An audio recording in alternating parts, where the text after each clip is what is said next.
For decades, Detroit has been the center of the automotive industry and social activism, but it's slowly becoming a hotbed for its diverse business context, urban innovation, and incomparable free enterprise. Detroit impacts the world, and it's safe to say that Detroit inspires everybody. But what I want to know is what drives the people who are driving the city. The influencer sessions serve as a vehicle to unpack the lives of influential figures in the city of Detroit. You will get a chance to see the world through the eyes of those who are actively participating in its revival. I'm Jesse Cole, and you're watching the Influencer Sessions.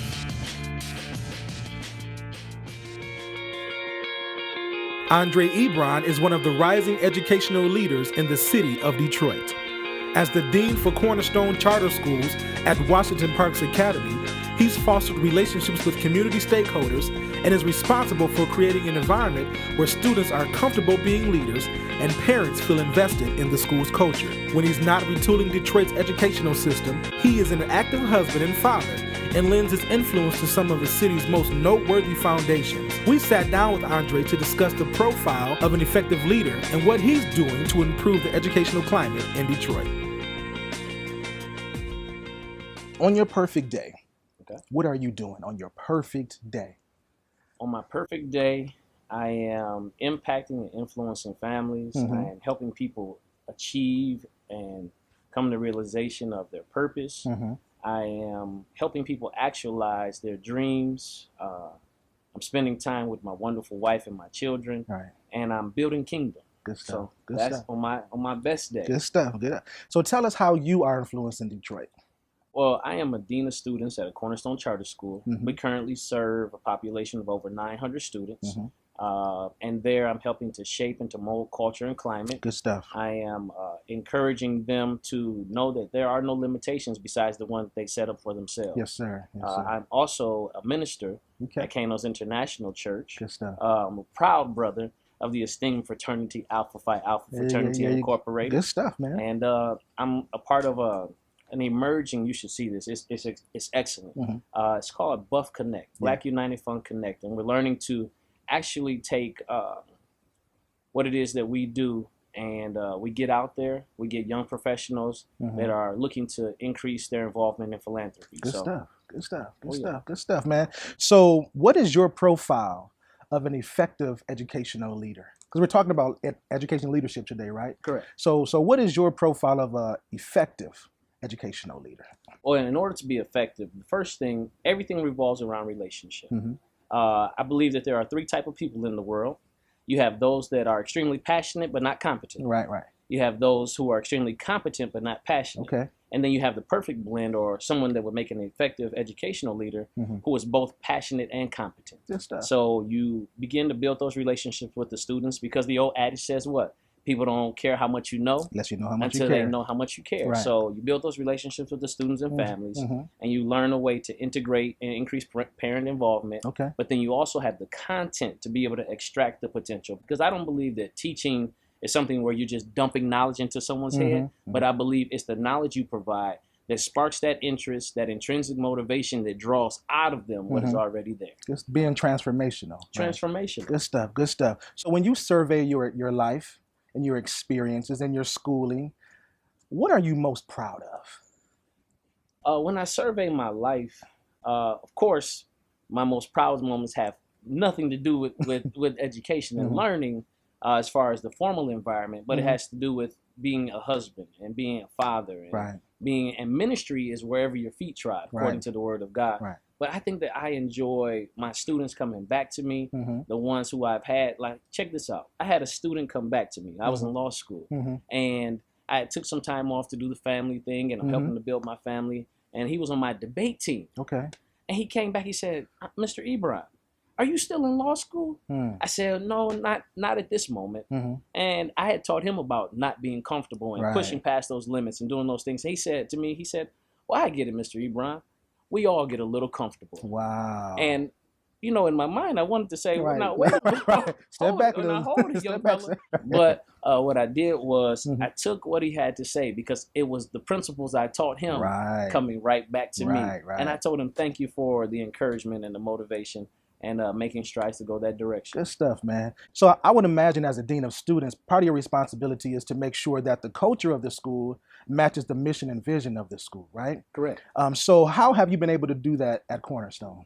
Well, we have every third Monday of the month. We have what's called Motivation Monday. Okay. Where we bring in, matter of fact, we're going to have you there. Okay. Yes, sir. Okay. But we have to, we bring in professionals. Okay. And we bring in professionals from all industries to help motivate. Right. And I tell them I'm less interested in necessarily what your technical capacity is as I am in you sharing your journey with the children. So we bring in professionals like that. We also are a positive behavior intervention school, Gotcha. which means we focus less on the negative and more on accentuating the positives. Good because stuff. people they'll provide for you what it is you expect. So if you're focusing on that cyclical pattern of the negative, then what are you going to get? Negative. More of the negative. Right. But if you're focusing on the positive, then you're going to cause those students who may not be reaching that bar to aim towards reaching that bar. Right. So we do that on a daily basis. We give affirmations. We have student leadership, peer coaching, conflict resolution, coping strategies, relaxation techniques. Good stuff. So really teaching them how to holistically address their character. Right. So we take Galatians 5:22 and we put it into action. Good stuff, man. What is the core of those behavioral issues that you're seeing? I'll tell you, wholeheartedly, it's a mismanagement of emotions. And people make emotional decisions. And if we can get people, because I tell people, it's not so much what you think, but it's how you feel about what you thought. Right. And so most times the students are, whether it's disrespect to the teachers or whether it's disrespect to one another, it's always a sense of them, I felt this way, so I had to respond this way. So teaching them, or have to react this way. So it's teaching them to respond instead of react. It's teaching them to think first. It's teaching them to put their intellect above their emotions and really considering the other person. And when we grew up, it was simple. What? The golden rule, right? Treat others the way you want to be treated. Right. I believe that family is important. I'm pretty sure you do too, because you have a wonderful family and you work with families at your school. Yes, sir. So how important is it for parents to create an environment where their children can thrive? Well, statistically, we know that when parents are involved, students are apt to achieve more and to be more successful. I think one of the greatest challenges as a dean of students is when we do all of this work at school of promoting character, and then they go home to an environment. It gets erased. So literally every day we're starting from scratch. There was a TEDx talk where they were talking about mama's rules, right? So I get some of that every day where people come in and say, my mama said if someone hits me, I am to hit them back. And I said, well, listen, I'm not going to try to interfere with what your mom has taught you, but let me teach you what happens in this environment. If you do that, here are the set of consequences that you must be willing to endure. Now, if you are you willing to endure those consequences? Then take full action on what mom has said. But parental involvement is the key to student success. If a student has their parent involved, and the parent doesn't have to necessarily know, because we get some of that in the school environment, that if a parent may have a challenge like helping with the homework, or they themselves didn't really achieve like in the academic environment, they are a little intimidated to engage, because teachers and principals, administrators will begin to speak that the language, the jargon, and it throws them off. So rather than look inferior, they just don't engage. So I might be in the environment and I might be using informal language to engage them, but the main thing that we walk away with is an understanding. Good stuff. I would imagine that as a parent who may not have graduated high school and probably had kids early, didn't get an opportunity to go to college, or didn't have anybody in their family that spoke the educational jargon that we know, I would imagine that coming into a school where we see professionals, it would be difficult to kind of navigate that system, right? So how do you, as a dean of students, as an educational leader in your domain, how do you make sure that the parents feel comfortable, first of all, coming to your school, and feel comfortable speaking the language that you speak? Well, I'll tell you, I'm pretty basic. And I believe this principle wholeheartedly, that love conquers all. Yes, sir. And so I approach them with love.